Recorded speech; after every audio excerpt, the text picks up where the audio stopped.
ஓடி நடந்த மயிலை வலையில்லாம பிடித்து தீனும் தினையும் கொடுத்து நீரின் நெருப்பும் கொடுத்து பாசம் நேசம் கொடுத்து ஊரறியாம உலகறியாம அன்புக்கு பின்பு அன்பு படாம கண்டம் துண்டமா வெட்டி களத்தின போட்டு வாற்றிருந்தாக்கும் இது சுத்தமான மயிலெண்ணெய். இதில் மாயமில்லை, மந்திரமில்லை, കള്ളമിல்லை.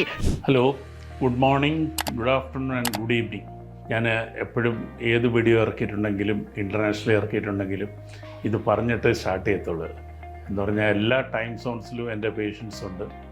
പിന്നെ ഞാൻ സോഷ്യലി റെസ്പോൺസിബിളായിട്ടുള്ള കാര്യങ്ങൾ മാത്രമേ വീഡിയോയിൽ ഇറക്കാത്തുള്ളൂ.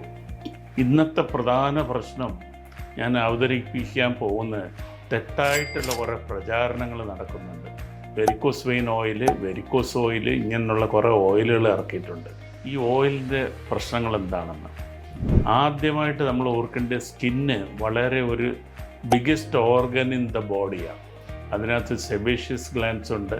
സെബേഷ്യസ് ഗ്ലാൻഡ് എന്ന് പറഞ്ഞാൽ എണ്ണമയം ദേഹത്തുണ്ടാക്കുന്ന ഓയിലിനാണ് സെബേഷ്യസ് എന്ന് പറയുന്നത്. അതുകൊണ്ട് സ്വെറ്റ് ഗ്ലാൻഡ്സ് ഉണ്ട്.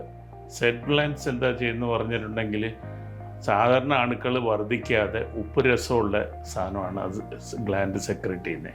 മൂന്നാമത്തെ പ്രധാന പ്രശ്നം എന്ന് പറഞ്ഞിട്ടുണ്ടെങ്കിൽ, ഈ ഓയിലുകൾ ഈ രണ്ട് ഗ്ലാൻഡ്സിനെ മാത്രമല്ല, സെൻസറി നെർവ്സിൻ്റെ എൻഡിങ് സ്കിന്നിലുണ്ട്.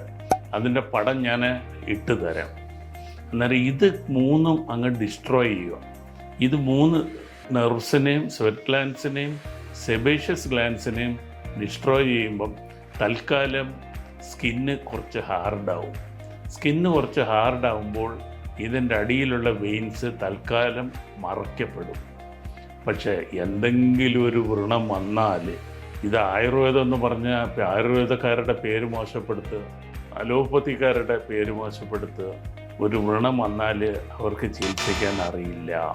എന്തു പറഞ്ഞാൽ ഈ സെബേഷ്യസ് ഗ്ലാൻഡ്സും സ്വെറ്റ് ഗ്ലാൻഡ്സും ഇല്ലെങ്കിൽ ആൻറ്റി ബാക്ടീരിയൽ എഫക്റ്റ് കുറയും. ആൻറ്റി ബാക്ടീരിയൽ എഫക്റ്റ് കുറയുവാണെങ്കിൽ, ഇപ്പോൾ കേരളം മൊത്തം പടർന്ന് നടക്കുന്ന വെള്ളങ്ങളിൽ കംപ്ലീറ്റ്ലി കണ്ടാമിനേറ്റഡ് ആണ്. ഈ അണുക്കൾ അതിനകത്തോട്ട് വെള്ളത്തോട്ട് കയറിയാൽ അത് കാലിൻ്റെ ദശകൾ കാർന്ന് കഴിക്കും. തിന്നെന്നും പറയാം, കാർന്ന് കഴിക്കുന്നെന്നും പറയാം. അതുകൊണ്ട് ഈ മുറിവ് ഒരിക്കലും ഉണങ്ങത്തില്ല. പേഷ്യൻറ്റിനപ്പം മാനസിക പിരിമുറുക്കം വരും. ആരെങ്കിലും എന്തെങ്കിലുമൊക്കെ ഗുളിക എടുത്ത് കൊടുക്കും. അപ്പോൾ കിഡ്നിക്ക്, ലിവറിനും വയറിനും ഒക്കെ കേടുവരും. അപ്പോൾ ഇമ്മ്യൂണിറ്റി വീണ്ടും കുറയുന്നത് കൊണ്ട് വീണ്ടും ഈ വ്രണത്തിൻ്റെ പരിചരണം വളരെ പിന്നാക്കം പോകും. ഈ വ്രണങ്ങൾ ഇപ്പം ഉള്ള സ്ഥിതിക്ക് പരിചരിക്കുന്നത് സ്പെഷ്യലൈസ്ഡ് ആയിട്ടുള്ള നഴ്സസും വേണം, സ്പെഷ്യലൈസ്ഡ് ആയിട്ടുള്ള ഡോക്ടേഴ്സും വേണം. അതാണ് ഇതിൻ്റെ പ്രധാന പ്രശ്നം. അടുത്ത പ്രശ്നം എന്ന് പറഞ്ഞാൽ, ഈ വെരിക്കോസ് വെയിൻ ഓയിൽ ഉപയോഗിച്ചാൽ ഈ സ്വെറ്റ് ഗ്ലാൻഡ്സും മറ്റേ ഗ്ലാൻഡ്സും ഒന്നും വർക്ക് ചെയ്യാത്തതുകൊണ്ട് തൊലി ഭയങ്കര ഹാർഡായതുകൊണ്ട് തൊലിക്ക് എന്ത് വേണേലും എപ്പം വേണേലും ഒരു ചൊറിഞ്ഞാൽ മതി, അപ്പം തന്നെ വ്രണം ഉണ്ടാവും. ഈ ചൊറിച്ചിൽ വരാനുള്ള കാരണം എണ്ണമയം ഇല്ലാത്തതുകൊണ്ട്, പിന്നെ നെർവ് എൻഡിങ്ങിന് ഡാമേജ് വരുന്നുണ്ട്. നെർവിൻ്റെ എൻഡിങ്ങിന് ഡാമേജ് വരുമ്പോൾ ചൊറിച്ചൽ പോലെ തോന്നും, അല്ലെങ്കിൽ എരിച്ചൽ പോലെ തോന്നും, മസിൽ കിടന്ന് വലിയും. അപ്പം മൊത്തത്തിൽ സർക്കുലേഷൻ കുറയും. അതുകൊണ്ട് ഇങ്ങനത്തുള്ള ഓയിലുകളൊന്നും ഉപയോഗിക്കരുതെന്ന്. ആ പാടെ നമുക്ക് ഉപയോഗിക്കാൻ പറ്റുന്നത് കുറേ മോയ്സ്ചറൈസിങ് ക്രീം. ഈ മോയ്സ്ചറൈസിങ് ക്രീമിനകത്ത് അലൻടോയിൻ എന്ന് പറഞ്ഞൊരു സബ്സ്റ്റൻസ് വേണം, അല്ലെ ലാനോളിൻ എന്ന് പറഞ്ഞൊരു സബ്സ്റ്റൻസ് ഉണ്ടെങ്കിൽ മാത്രമേ ഇത് എഫക്റ്റീവ് ആകത്തുള്ളൂ. ഏറ്റവും നല്ല ഓയിൻമെൻറ്റ് മെഡിസിനിൽ അല്ലാത്ത സ്റ്റീറോയിഡും മറ്റ് കണ്ടൻറ്റ് ഇല്ലാത്ത ഓയിൽ നിവിയ ക്രീമാണ്, ആ നീല ഡപ്പിയിൽ വരുന്നത്. പിന്നെ വേറെ കുറേ ഓയിൻമെൻറ്റ്സൊക്കെ വരുന്നുണ്ട്, അതിനെപ്പറ്റി എനിക്ക് അഭിപ്രായമില്ല.